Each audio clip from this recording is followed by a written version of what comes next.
नमस्कार, मी Priya. Priya's kitchen food and blog या माझ्या चॅनलमध्ये तुमचं खूप खूप स्वागत आहे. तर आज आपण पाहणार आहोत भिजवलेल्या मुगाचे डोसे. तर इथे पहा तुम्ही, मी एक वाटी मूग घेतलेले आहेत आणि ते रात्री भिजवत घातले होते. आता हे मी मूग चाळणीत काढून घेतले, पाणी सगळं काढून घेतलंय आणि आता आपण हे मिक्सरमध्ये वाटून घेणार आहोत. तर मी 2 पोर्शनमध्ये हे मिक्सरमध्ये वाटून घेतीये.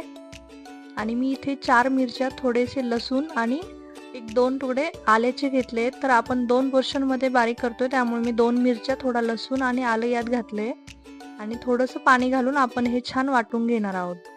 तर इथे पहा तुम्ही, छान बारीक वाटून घेतलेलं आहे मी. आणि आता इथे आपण कोथिंबीर घालतो आहोत त्याच्यात आणि थोडंसं 1 चम्मच मीठ घातलेलं आहे मी. हे पहा, खूप पातळ नाही केलेलं आणि खूप घट्टही नाहीये. आणि आता तिथे पहा, मी तवा गरम करत ठेवलाय, तव्यावर तेल घातलंय आणि छान आपल्याला हे डोसे खूप छान होतात. मुलांसाठी तर खूप हेल्दी आहे आणि कुणाला जर वेट लॉस करायचं असेल तर त्यासाठी पण तुम्ही पोळीच्या ऐवजी हे डोसे खाऊ शकतात. थोडंसं तेल टाकून घेते पहा कढईने मी.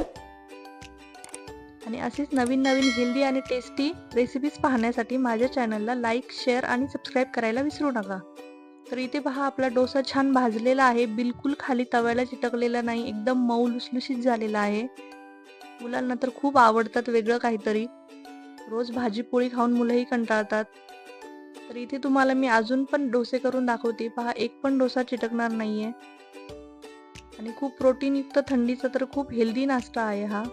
आणि मुलांनाही आपल्याला डब्यासाठी वेगवेगळे ऑप्शन सापडतात आणि खूप पटकन होतात. याला काही फर्मेंट वगैरे करायची तुम्हाला गरज नाहीये. मिक्सरमध्ये वाटलं आणि लगेच केलं तरी चालतंय, ठेवायची गरज नाहीये. तर इथे पहा, आपला दुसराही डोसा करून छान झालाय आणि बिलकुल तव्याला लागलेला नाहीये. तर अशा प्रकारे मी सर्व डोसे बनवून घेते.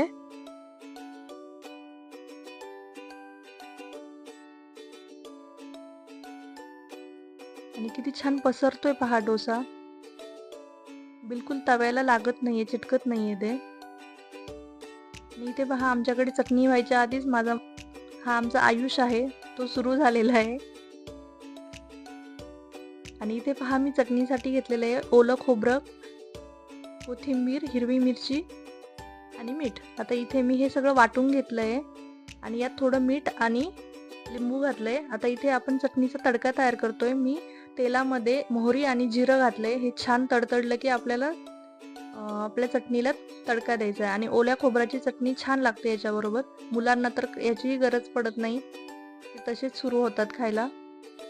इथे पहा, आपली चटणी तयार आहे.